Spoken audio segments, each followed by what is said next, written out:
नमो नमो श्री सद्गुरु, नमो सच्चिदानंद, नमो विघ्ननाशिक पिता, प्रभु काटो यम के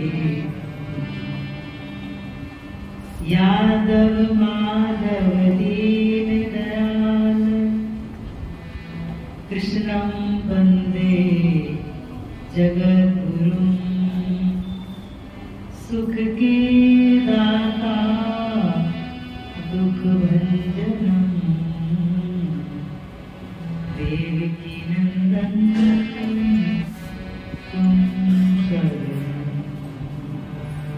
देवकी नंदन तुम शरणं। प्रेम से बोलिए श्री सद्गुरुदेव महाराज की जय। हमारा जगत जननी श्री माता की जय। उमापति महादेव की जय। श्री कृष्ण कन्हैया की जय। श्याम रामचंद्र की जय। मानव धर्म की जय। सच्चे दरबार की जय।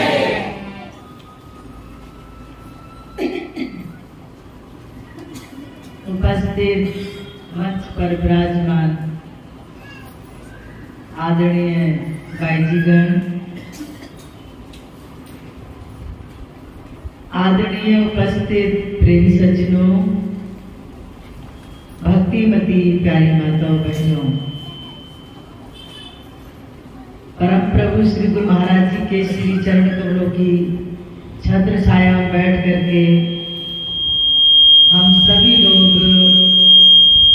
काफी देर से सुंदर सुंदर भजन और सत्संग की निर्मल गंगा में गोता लगा रहे थे। तो आज परम प्रभु श्री गुरु महाराज जी के पावन जन्मोत्सव को मनाने के लिए आप सभी लोग यहाँ पर पधारे हैं। आप सभी लोगों को ढेर सारी शुभकामनाएं और ढेर सारी बधाइयाँ, बहुत बहुत बधाइयाँ। हमारे इष्टदेव परम पूज्य श्री गुरु महाराज जी, जिनका पावन जन्मोत्सव तो 21 सितंबर को है, लेकिन सारे आश्रमों में पहले मनाया जाता है, जिसे कि संत महात्मा गुरु महाराज के कार्यक्रम में जाते हैं, भक्त लोग भी जाते हैं। लेकिन संडे की वजह से, क्योंकि बीच में संडे नहीं आ रहा है, संडे की वजह से हमारे आदरणीय भाई जी ने यहाँ कार्यक्रम रखा। और आज का कार्यक्रम वैसे हमारा काशी में था, बनारस काशी में। तो फिर मैंने उनका कैंसिल किया। मैंने कहा आप तो पास में रहते हैं, आपके यहाँ तो फिर भी कभी भी आ सकते हैं, लेकिन भाई जी की बड़ी दिनों से इच्छा थी कि आप लखनऊ आ गए हैं तो आप यहाँ हमारे यहाँ भी कार्यक्रम कीजिए। और हर संडे को कम से कम 30 सत्संग होते हैं लखनऊ के अंदर। तो भाई जी की, भाई साहब की, सभी लोगों की कहने के अनुसार, भाई जी के रिक्वेस्ट करने के अनुसार मैं यहाँ पर आप लोगों के बीच में आई हूँ। ऐसा कोई बड़ी बात नहीं है। और ये हमारा और भाई जी का आपस का बड़ा प्रेम भाव रहा। जब हम हिमाचल में थे, भाई जी और हम साथ में गए थे हिमाचल, फिर भाई जी का ट्रांसफर हो गया। श्री महाराज जी वहां पधारे पालनपुर में। तो मैंने कहा महाराज जी से, मैंने कहा मालिक आपने भाई जी को इतना दूर मेरे से दूर क्यों कर दिया, आप मेरे साथ रखिए, हम दोनों साथ रहेंगे। तो महाराज जी बोले कि भाई जी तेरे से दूर कहाँ है, भाई जी तो चंडीगढ़ आ गई, अब तुम्हारा पालनपुर और चंडीगढ़ पास पास में तो है। तो बड़ा अच्छा लगा तो महाराज जी ने मुझे समझाया, और भाई जी के ही देख रेख में कम से कम हिमाचल में 5 कार्यक्रम हुए गुरु महाराज जी के, और इतना अच्छा हुआ कि हम जिसका वर्णन नहीं कर सकते। बहुत ही सुंदर।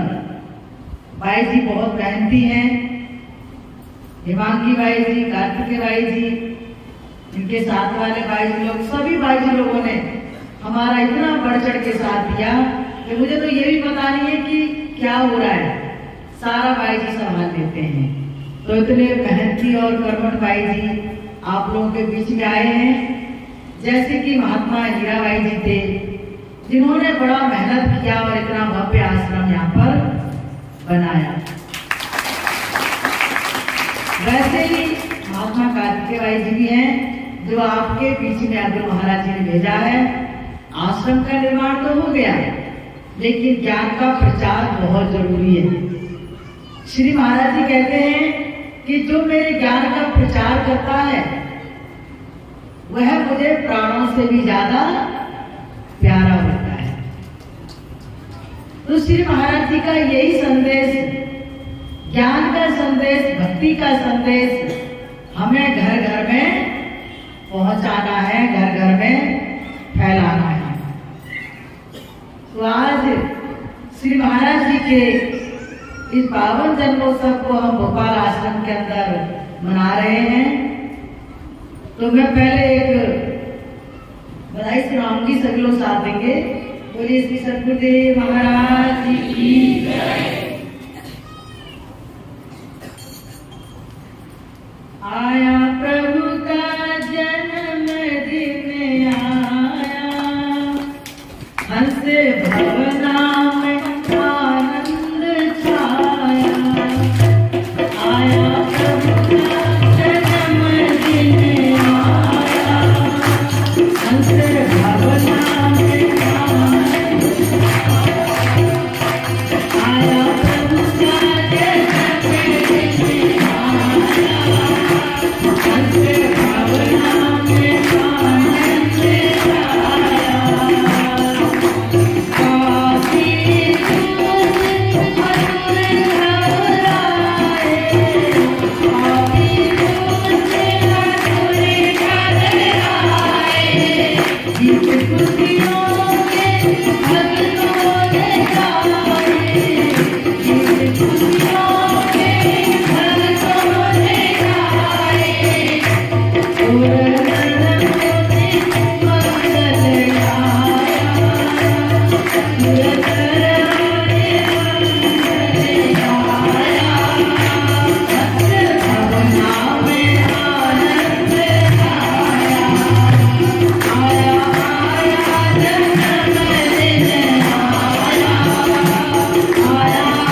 महाप्रभु श्री हंस जी महाराज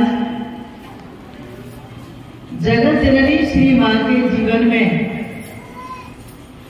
जब परम प्रभु श्री गुरु महाराज जी का पदार्पण हुआ तो पूरी दुनिया में आनंद की लहर छा गई, खुशियों की लहर छा गई। जैसे भगवान यीशु के आने पर आकाश से प्रकाश की जोत आई थी, कबीरदास के जन्म होने पर आकाश से एक जोत आई थी, भगवान राम भगवान श्री कृष्ण के आगमन पर जैसा प्रकाश हुआ था वैसा ही प्रकाश श्री गुरु महाराज जी के आगमन पर हुआ। हजारों हजारों भक्तों ने उनके दर्शनों से आनंद प्राप्त किया। देखो रामचरितमानस में आता है कि जब मनु महाराज ने देखा, शीशा देखा तो उनको पता लगा कि उनके बाल पक गए, बाल सफेद हो गए, उनको वैराग हो गया। कहने लगे कि होए न विषय वैराग भवन बसत भाचौत पना, हृदय बहुत दुख लाग गयो जन्म हरि भगत बिनु।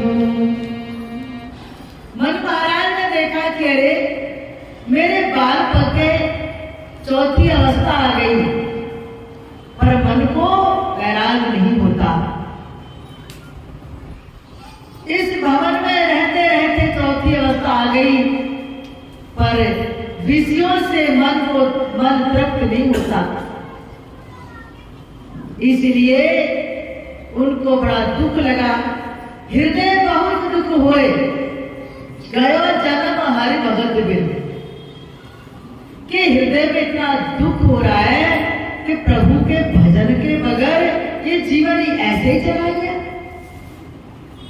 उसी समय उन्होंने अपनी धर्मपत्नी शत्रुपा से कहा, देवी अब इस राजपाट को छोड़ करके मैं प्रभु का दर्शन करना चाहता हूं, प्रभु का भजन करना चाहता हूं।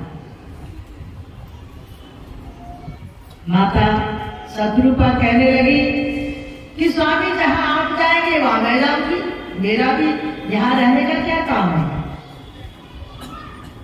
आज देखो आपके घर में जो पोता आता है वो कहता है बाबा बाबा, कहता है ना बाबा, और नाती क्या कहता है, नाती कहते हैं क्या, बेटी के बच्चे को क्या बोलते हैं, नाती। तो नाती क्या बोलता है, ना ना ना ना, है ना। पोता तो चाहता है कि दादा बाबा आप चले जाओ, भक्ति करो, बाबा करके जाओ। लेकिन नवासा जो होता है, जो धोत्रा होता है, जो नाती होता है, वो कहता है कि नहीं जाना। यही तो वो माया का जाल है जो इंसान को पकड़ के रखता है।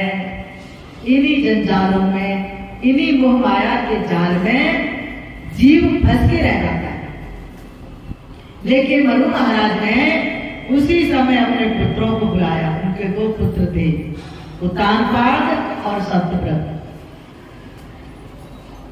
बरबस राज सुतई तब दीना,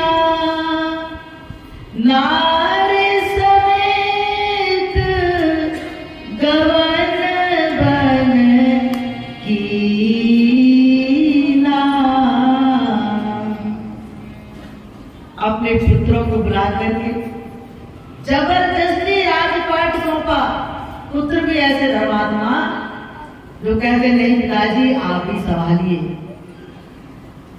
लेकिन महाराज कहते नहीं, अब हमारी ये राजपाट संभालने की अवस्था नहीं है, हमारी चौथी अवस्था आ गई है, हमें प्रभु का भजन करना है, तपस्या करनी है, इसका त्याग करना है।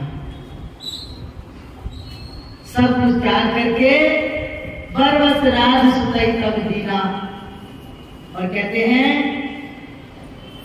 करही आहार साग फल कंदा सुमरहि ब्रह्मा सच्चिदानंदा।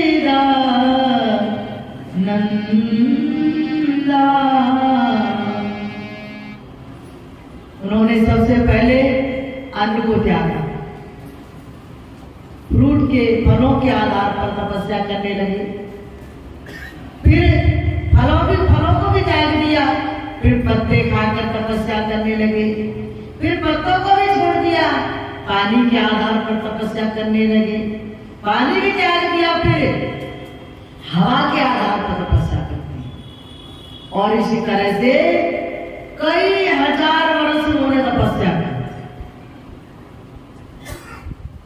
कई बार ब्रह्मा जी आए, कई बार शंकर भगवान आए, कई बार विष्णु भगवान आए, सारे देवता आते हैं कि मांगो महाराज, हमसे कुछ मांगो।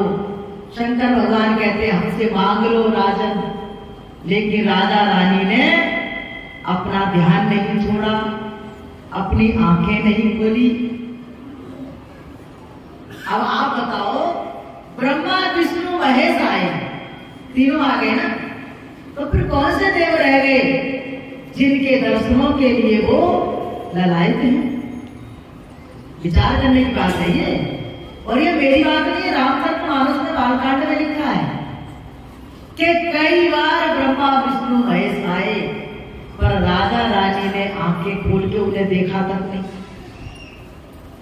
तब लास्ट में आकाशवाणी होती है, और जब आकाशवाणी होती है कि हे राजा रानी, मैं तुमसे बड़ा प्रसन्न हूं, मांगो।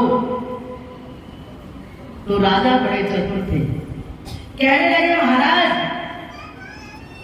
उस आकाशवाणी को सुन के उनका रोम रोम प्रफुल्लित हो गया, आनंदित हो गया, रोम रोम में जैसी ताकत आ गई हो, और कहने लगे कि हे प्रभु, अगर हम मांगना चाहें तो आप दे नहीं पाएंगे। भगवान ने कहा क्यों नहीं दे पाएंगे, मांगो तो सही। उन्होंने कहा कि हम आपके दर्शन करना चाहते हैं कि जो स्वरूप बस शिव मन माही, जेहि कारण मुनि यतन कराही,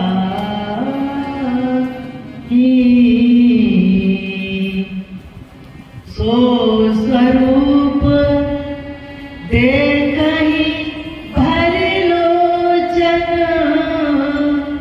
कृपा करहु प्रणतारित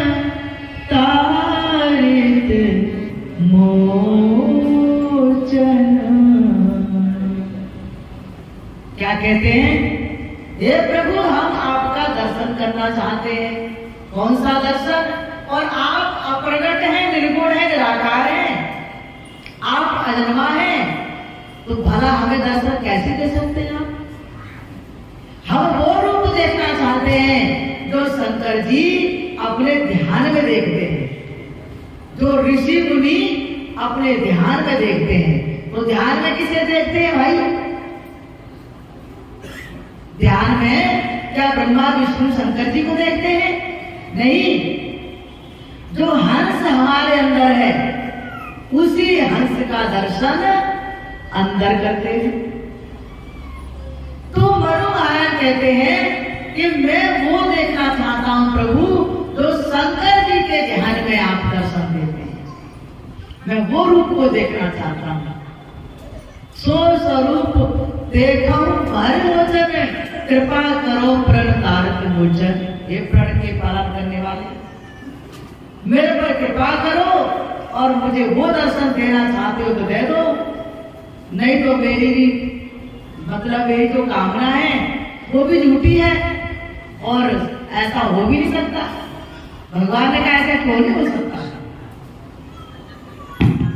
शंभु विरंच विष्णु भगवाना, उपजहि जासु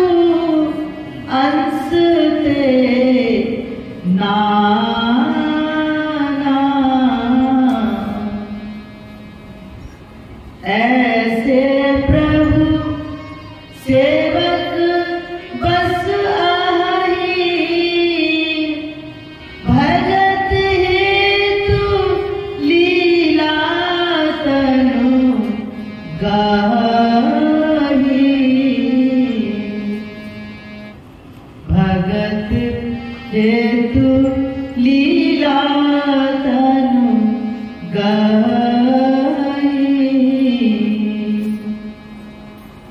जो भक्त वत्सल है, भक्त वत्सल किसे कहते हैं? वत्सल मतलब गाय का बछड़ा। जब बछड़ा जन्म लेता है तो गौ माता उसे पूरा चाट करके साफ सुथरा कर देती है। वो अपने बच्चे से घृणा नहीं करती, तो तमाम गंदगी से लिपटा हुआ है वो उससे नफरत नहीं करती, बल्कि उसे चाट करके स्वच्छ और निर्मल बना देती है। ठीक इसी प्रकार से प्यारे भाइयों बहनों, परम प्रभु परमात्मा वो भक्त वत्सल है, वो गौ माता की तरह है कि हमारे तमाम पापों को, हमारे दुष्कर्मों को वो खत्म कर देते हैं और हम भक्तों को निर्मल और पावन बना देते हैं। भक्त वत्सल प्रभु दीन दयाला वो प्रकट हो गए। उपजहि जासु अंश दे नाना शंभु बिरंची विष्णु भगवान।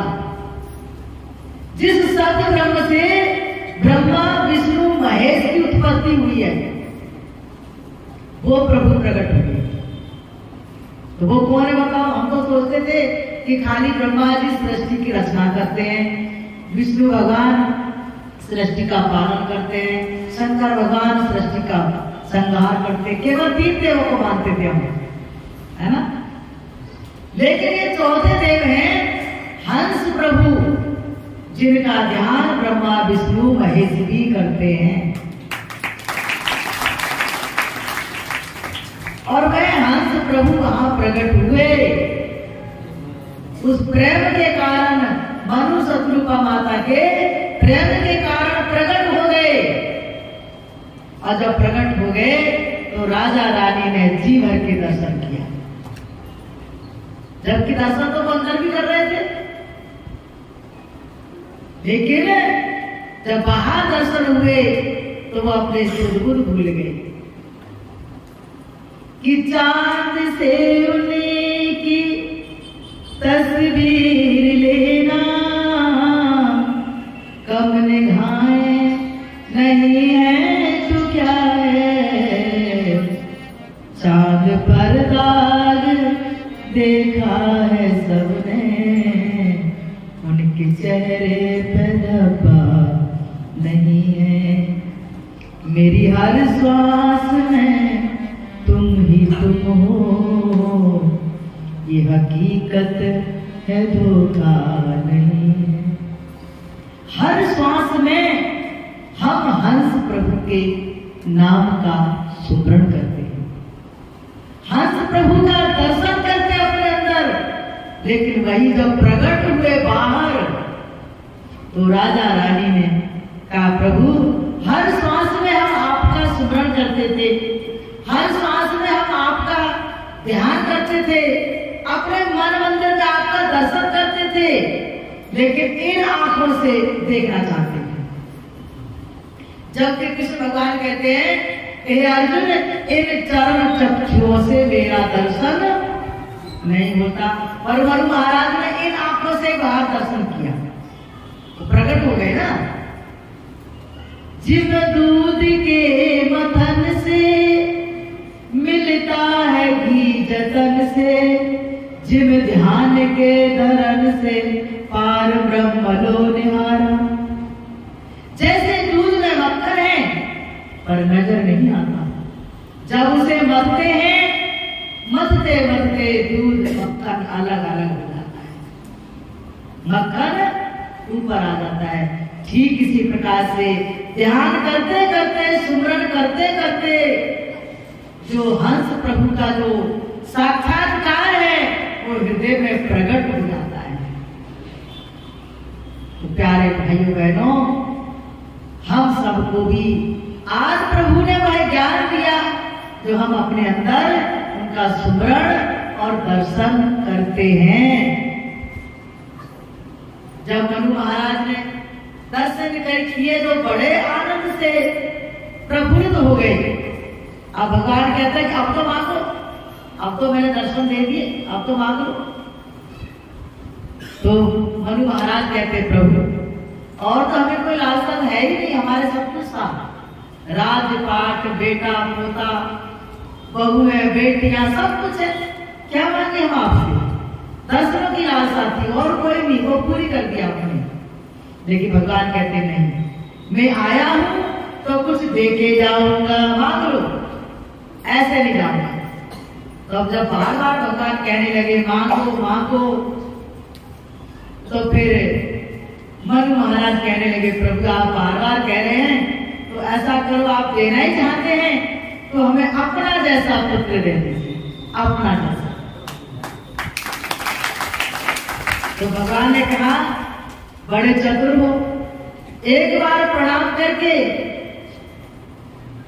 हमेशा हमेशा के लिए हमसे प्रणाम करवाओगे, है ना? अरे आज तो मैं तुम्हारा पिता हूं, परम पिता, और कल मैं तुम्हारा पुत्र बनूंगा तो मैं तुम्हें प्रणाम करूंगा। प्रातः काल उठ के रघुनाथा तो गुरु पितु मात नवावे माता, करते थे कि नहीं करते थे प्रणाम भगवान राम? वही कहते भगवान कहते जाओ त्रेता युग में जब तुम कौशल्या माता बनोगे और मेरे पिता तो दशरथ बनोगे, मनु महाराज आप दशरथ बनोगे, तो मैं तुम्हारे ज्येष्ठ पुत्र के रूप में अवतार लेके आऊंगा। और यही बात जब श्री हंस जी महाराज उत्तराखंड की गंगाओं के अंदर तपस्या कर रहे थे, श्री महाराज जी के शरीर में केवल हड्डियां मात्र रह गई थी तपस्या करते करते, न जाने कितने वर्षों से तपस्या कर रहे थे। तब कहते हैं उनके गुरु महाराज श्री स्वरूपानंद जी ने कहा कि तुम्हें शादी करनी होगी और तुम्हारे घर में परम प्रभु का अवतार होगा। तो महाराज जी ने भी शादी की माँ जी जगतजननी माता जी से, और उनके कहा कि ज्येष्ठ पुत्र के रूप में, जैसे मनु महाराज को कहा था कि तुम्हारे ज्येष्ठ पुत्र के रूप में प्रभु आने वाले हैं, और वैसा ही बात श्री महाराज जी को कही कि तुम्हारे ज्येष्ठ पुत्र जो आएंगे वो परम प्रभु ही साक्षात होंगे, वो पूरे विश्व में धर्म की ध्वजा फहराएंगे, ज्ञान का प्रचार करेंगे।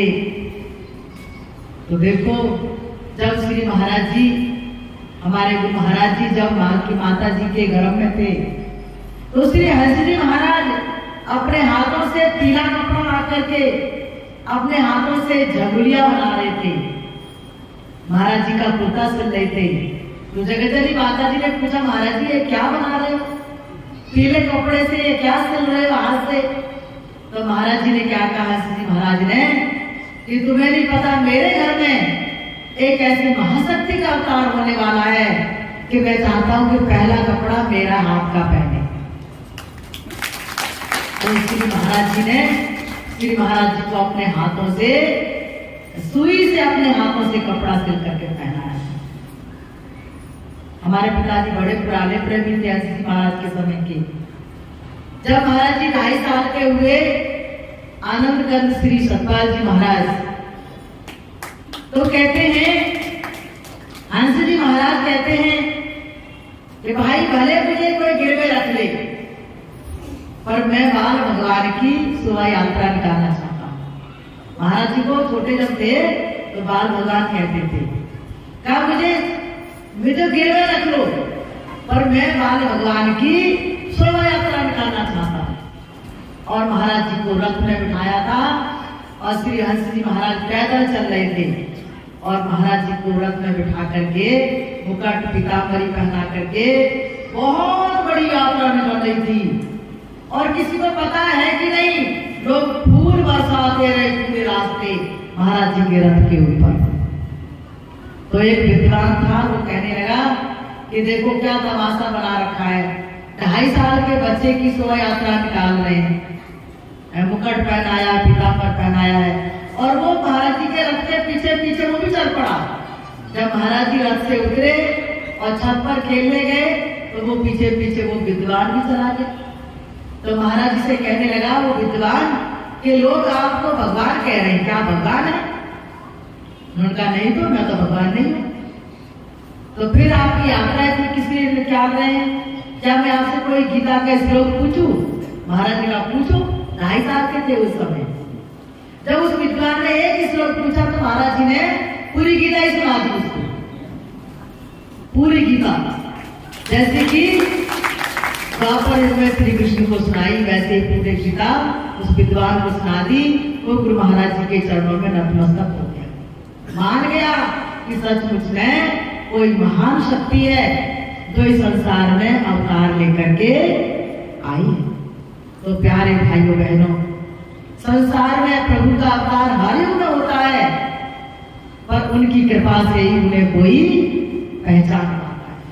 अब भगवान राम का जब जन्म हुआ तो कहते हैं कि मास दिवस कर दिवसवा मरहु न जाने कोई, रथ समेत रवि ठाकुर निशा कवन विधि होय। जब प्रभु राम का जन्म हुआ तो कहते हैं कि सारे देवता आ गए। सूरज भगवान भी धरती पर अयोध्या में आए उतर के, लेकिन एक देवता नहीं आए। वो उनका नाम क्या था? चंद्रमा, चंदा मामा, है ना।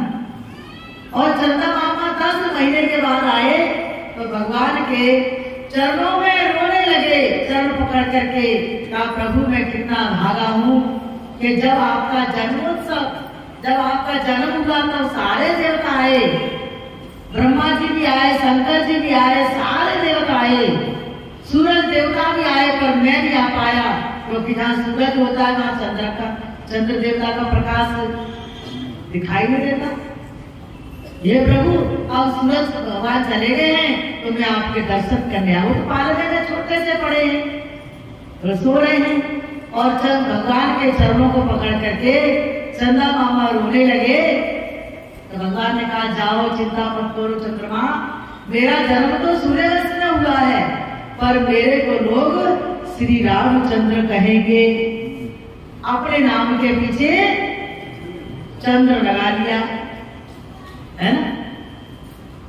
और भगवान राम जब छोटे से थे तो चांद के लिए रोते थे, रोते थे ना, मुझे चांद चाहिए। तो माता कौशल्या चांद थाली में चांद उतार देती है, और वो अपने छोटे से छोटे छोटे चांद, पीला पीताम्बर, कमरदंडी बंधी हुई है, और वो पानी में छप छप छप छप करते हैं। मतलब राम जी ने भी चांद को मांगा था, और श्री कृष्ण भगवान ने भी चांद को मांगा कि मैया मैं तो चंद्र खिलौना ले हूं। रोने लगे क्या मैया मुझे चांद खिलौना चाहिए। मैया बोली ना देख चांद कितना दूर है, चांद को इतना दूर से कैसे लाके दूं। कहा नहीं देगी तो मैं हूं, मैं सुत हूं नंद बाबा को, तेरो सुत ना कहीं हो, तेरो सुत ना कहीं हो। मैया मैं तो चंद्र खिलौना ले। देख भैया मैं तेरा लाल नहीं कहूंगा, आज से नंद बाबा का लाल कहूंगा, और देख अभी रेत में लोट-पोट कर जाऊंगा। मैया बोलती है कर ले, लोट-पोट कर लेगा तो तेरे कपड़े गंदे होंगे। अब कन्या बोलेगा अब तो मैया ने कपड़ों में कपड़े गंदे की कोई परवाह नहीं कर रही है, कह रही है लेट जा। कहा मैया देख मैं जा रहा हूं यहाँ से।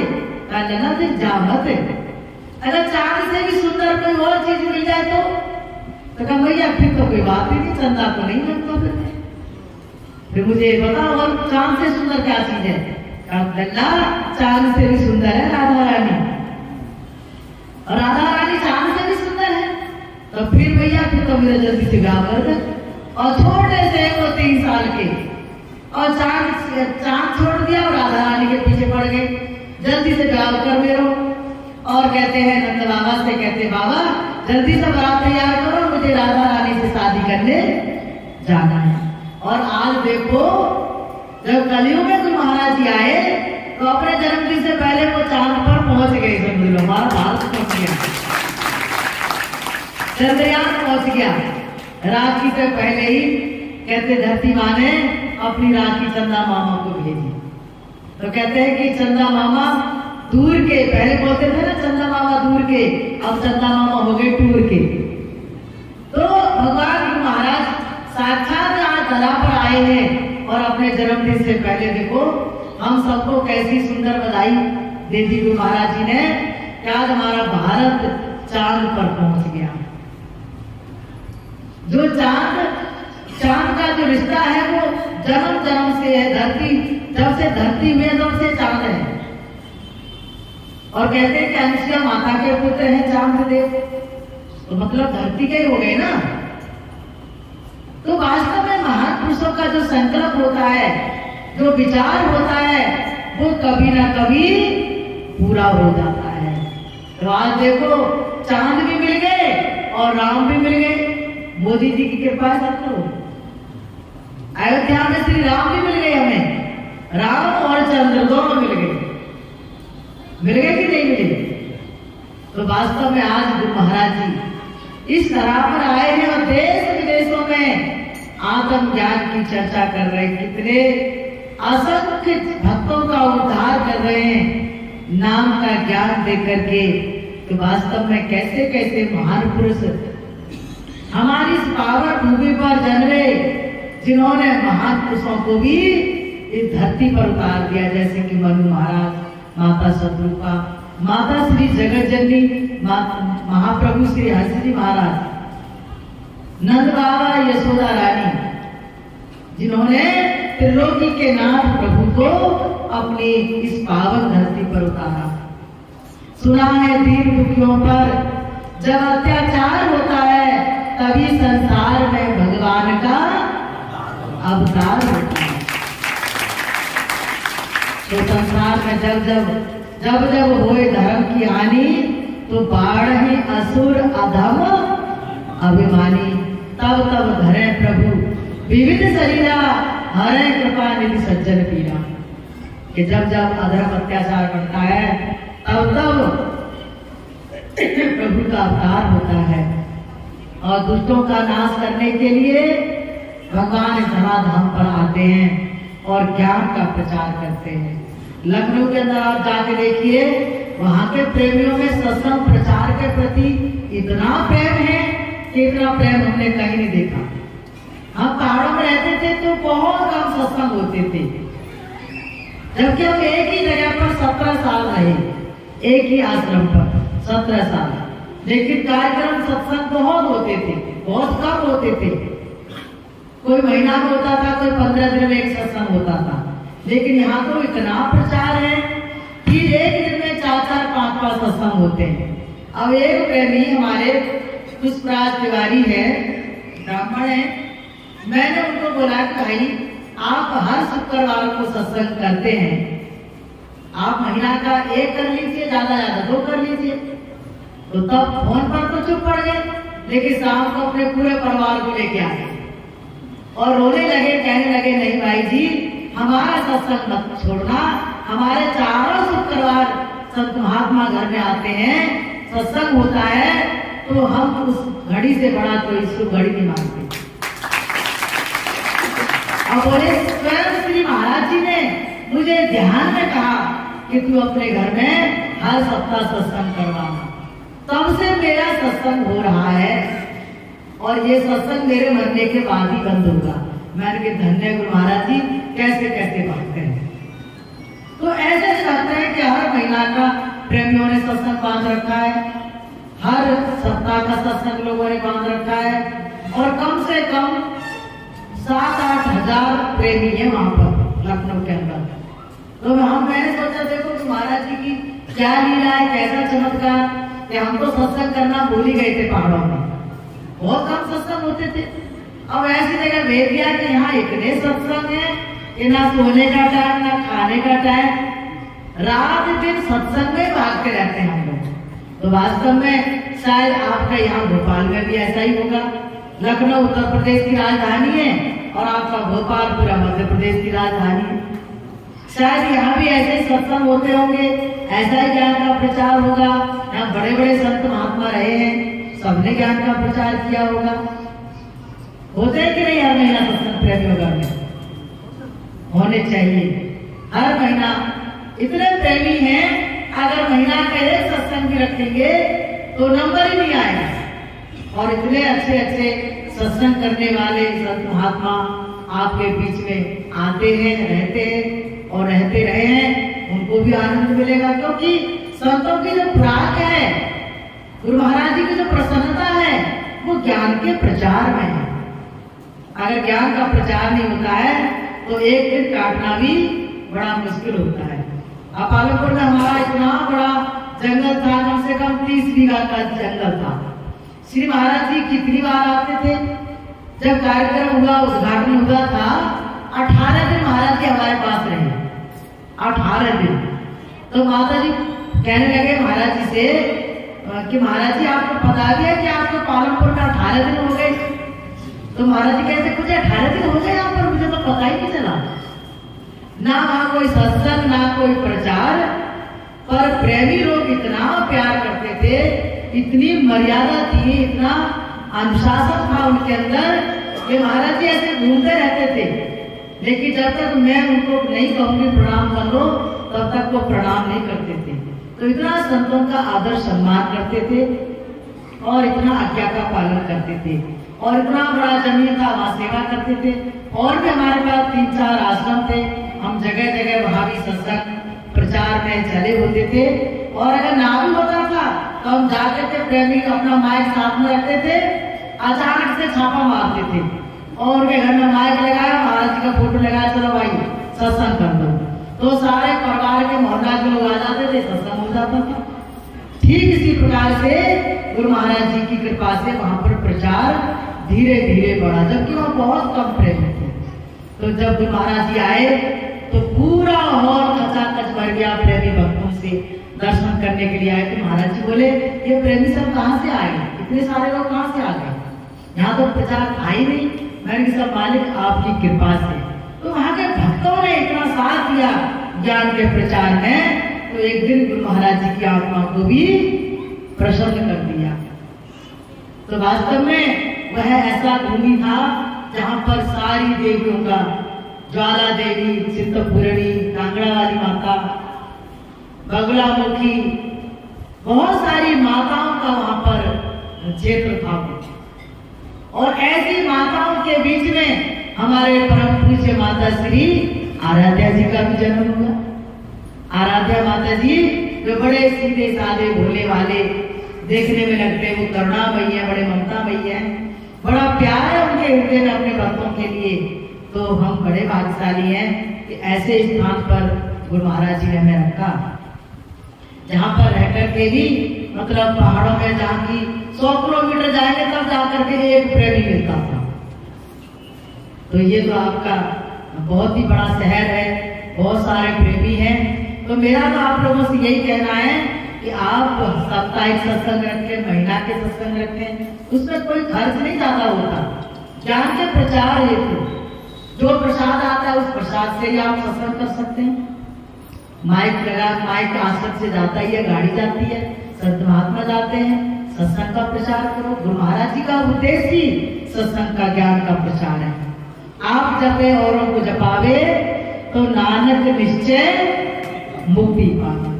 गुरु महाराज नानक देव जी कहते हैं कि जो खुद भी भजन करते हैं और ज्ञान के प्रचार के लिए आगे बढ़ चढ़ के भाग लेते हैं, तो कहते हैं कि उनका भी जीवन जीते जी मुक्ति को प्राप्त हो जाता है। तो मैं एक बधाई और गाती हूँ, सभी लोग साथ देंगे।